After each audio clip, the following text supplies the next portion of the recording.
মেঘৰাশি জাতক জাতিকাসকলৰ নৱেম্বৰ মাহৰ সম্পূৰ্ণ ৰাশিফল শিতানটো আজিৰ ভিডিঅ'টোৰ যোগেদি সুন্দৰভাৱে জানি লওঁ আহক। সলনি হ'ব আপোনালোকৰ ভাগ্য এই মাহত। কৰ্মক্ষেত্ৰত পাব আপোনালোকে নতুন দুটা সুযোগ। আহক তেনেহ'লে বেছি দেৰি নকৰি সুন্দৰভাৱে জানি লওঁ। যদি ভিডিঅ'টো ভাল লাগে লাইক এটা কৰি আমাৰ মনোবল বঢ়াব আৰু আপোনালোকৰ বন্ধুবৰ্গৰ লগত শ্বেয়াৰ কৰি তেওঁলোককো উপকৃত কৰিব।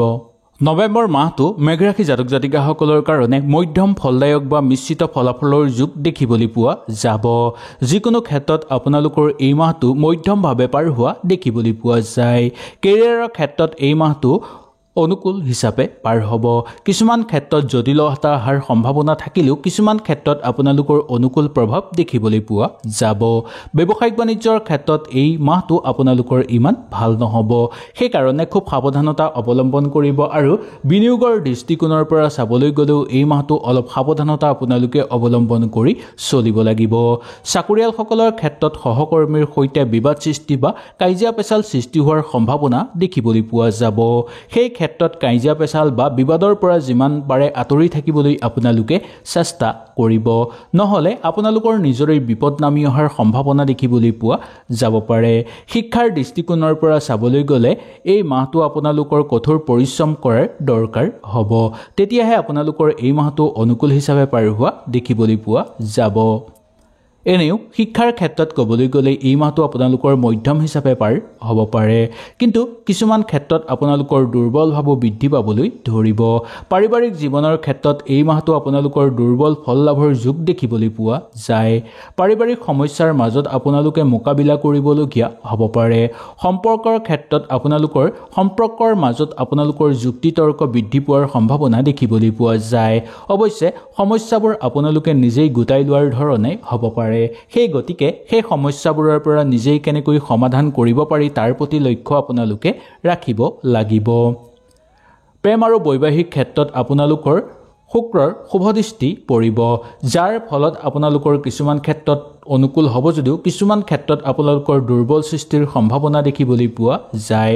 সেই গতিকে প্ৰেমৰ সম্পৰ্কৰ ক্ষেত্ৰত আপোনালোকে খুব সাৱধানতা অৱলম্বন কৰি চলিবলৈ চেষ্টা কৰিব লাগিব। ইজনে সিজনক সন্দেহ কৰা, সৰু সৰু কথাতে ডাঙৰ কাজিয়া সৃষ্টি হোৱাৰ পৰা আপোনালোকে অলপ বাছি চলিব লাগিব। লগতে মৰ্যাদা ৰক্ষা কৰিও চলিব লাগিব। বিবাহ আদিৰ লগত আগভাগ কৰি থকা লোকসকলৰ কাৰণে এই মাহটো ইমান ভাল নহ'ব পাৰে। বৈবাহিক জীৱনৰ ক্ষেত্ৰত আপোনালোকৰ 2 নৱেম্বৰৰ পিছৰ পৰা শুক্ৰৰ নিজৰ ৰাশিত স্থিতি কৰিব, যাৰ ফলত আপোনালোকৰ কিছুমান উন্নতি আহি পৰিব। 16 নৱেম্বৰৰ পিছত আপোনালোকৰ কিছুমান ক্ষেত্ৰত সূৰ্যৰ সপ্তম গৃহত অৱস্থিত কৰিব, যাৰ ফলত আপোনালোকৰ জীৱনলৈ সমস্যা নামি অহাৰ সম্ভাৱনা দেখিবলৈ পোৱা যাব পাৰে। তথাপিও শুক্ৰই সমস্যাবোৰ সমাধান কৰাৰ ক্ষেত্ৰত কিছুমান ক্ষেত্ৰত সহায় কৰিব। আৰ্থিক জীৱনৰ ক্ষেত্ৰত এই মাহটো আপোনালোকৰ অনুকূল নহ'ব পাৰে। বিশেষকৈ যিসকল লোকে কাম কাজৰ লগত জড়িত সেইসকল লোকৰ অৰ্থ প্ৰচুৰ পৰিমাণে ক্ষতি হোৱাৰ সম্ভাৱনা দেখিবলৈ পোৱা যাব পাৰে। ব্যৱসায়িক বাণিজ্যৰ ক্ষেত্ৰত লাভ বৃদ্ধিৰ সম্ভাৱনা দেখিবলৈ পোৱা যাব। চাকৰিয়ালসকলৰ কাৰণে কৰ্মপ্ৰাপ্তিৰ যুগ আৰু কৰ্মব্যস্ততা বৃদ্ধিৰ লগতে দৰমহা বৃদ্ধিৰ যুগো দেখিবলৈ পোৱা যায়।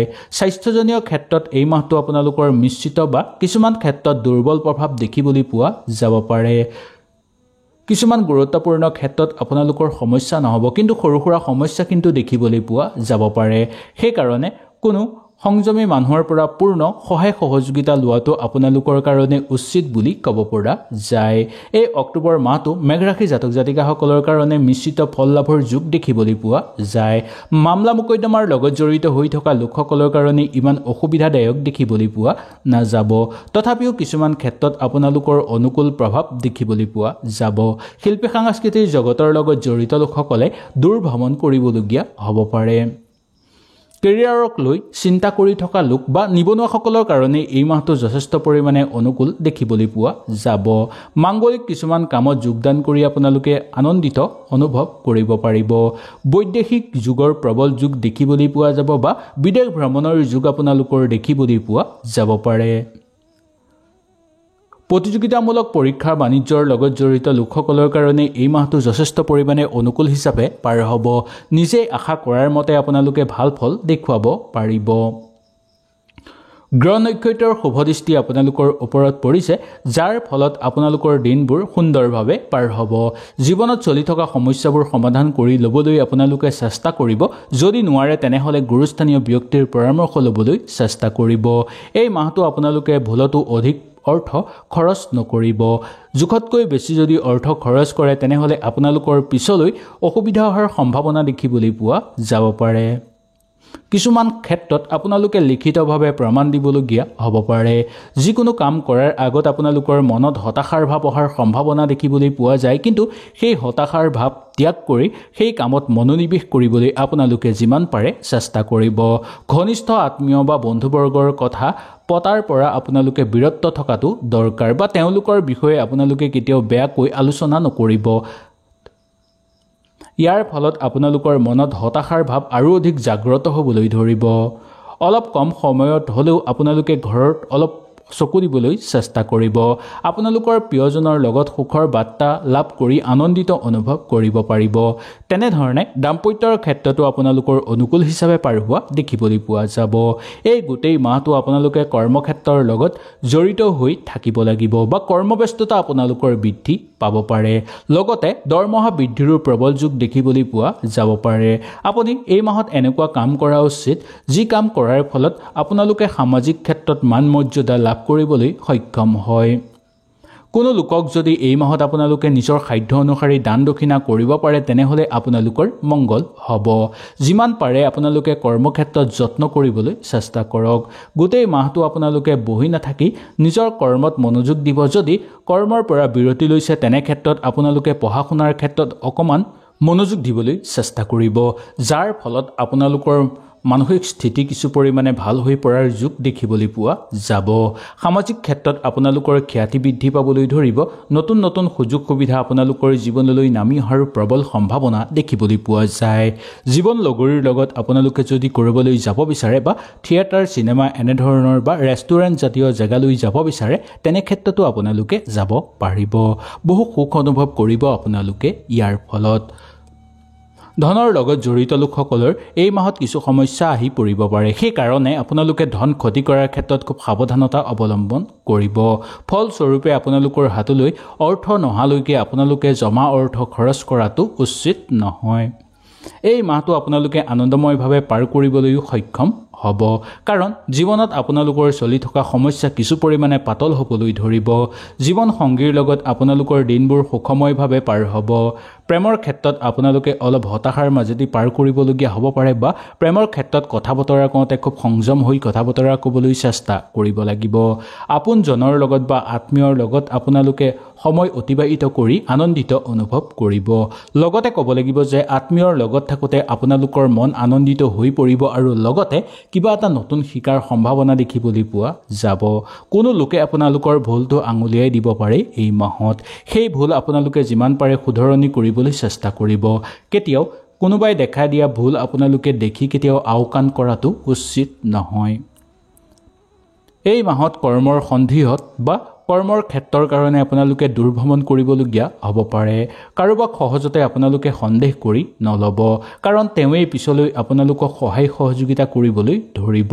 উপাৰ্জনৰ বাট মুকলি হৈ পৰিব। উচ্চ আকাংক্ষা আপোনালোকৰ বৃদ্ধি পাবলৈ ধৰিব। মন মগজু শক্তিশালী হৈ পৰাৰ যোগ দেখিবলৈ পোৱা যায়। আৰ্থিক বিনিয়োগৰ ক্ষেত্ৰত নতুন নতুন সুযোগ সুবিধা আহিব যদিও কিছুমান ক্ষেত্ৰত সাৱধানতা অৱলম্বন কৰি চলিব লাগিব। অতি ভালভাৱে বিনিয়োগ কৰিব পাৰিব আপোনালোকে কিছুমান ক্ষেত্ৰত ধন, আৰু পাবলগীয়া ধনো আপোনালোকে সুন্দৰভাৱে আদায় কৰি লোৱাৰ সম্ভাৱনা দেখিবলৈ পোৱা যায়। বন্ধুবৰ্গৰ লগত আপোনালোকে এটা ভাল পৰিৱেশ বজাই ৰাখিবলৈ চেষ্টা কৰিব। সুখী কৰি আপোনালোকক তেওঁলোকে ৰাখিব। প্ৰতিযোগিতামূলক কামত যোগদান কৰি আনন্দিত অনুভৱ কৰিব পাৰিব। এই মাহটো আপোনালোকে কিছু ৰোমান্টিক অনুভৱ কৰিব পাৰিব। অতিশয় আপোনালোকে কোনো ব্যক্তিৰ লগত বেছি গুৰুত্ব নিদিয়াটো মংগলময়, আৰু লগতে ক'ব লাগিব যে এই মাহত আপোনালোকে নিজৰ মনৰ ভাৱ সোনকালে কাৰো আগত প্ৰকাশ নকৰিব। আপোনালোকে যদি এই ভাৱ প্ৰকাশ কৰে তেনেহ'লে আপোনালোকৰ এই ক্ষতিসাধন হোৱাৰ সম্ভাৱনা দেখিবলৈ পোৱা যাব পাৰে। কাৰোবাৰ লগত থকা সম্পৰ্ক আপোনালোকৰ মধ্যম ফলাফল দেখিবলৈ পাব। বহু দীঘলীয়া সময়ৰ অন্তত আপোনালোকে জীৱন লগৰীৰ লগত এটা ভাল সময় অতিবাহিত কৰিবলৈ সক্ষম হ'ব আৰু লগতে অবিবাহিত লোকসকলৰ কাৰণেও নতুন সুযোগ সুবিধা অহাৰ যোগ দেখিবলৈ পোৱা যায়। এই মাহত কোনো ধৰ্মীয় অনুষ্ঠানত গৈ আনন্দিত আৰু শান্তি অনুভৱ কৰাৰ সুযোগ আপোনালোকে লাভ কৰিব পাৰিব। হয়তো এই ভিডিঅ'টোৰ যোগেদি আপোনালোকে সুন্দৰভাৱে বুজি পালে। যদি কিবা অসুবিধা পালে নিশ্চয় মোক তলত কমেণ্ট কৰি জনাব। তেনেহ'লে আজিলৈ আপোনালোকৰ ওচৰৰ পৰা বিদায় লৈছোঁ। কালিলৈ পুনৰ আপোনালোকক লগ পোৱাৰ প্ৰতিশ্ৰুতিৰে আজিলৈ নমস্কাৰ।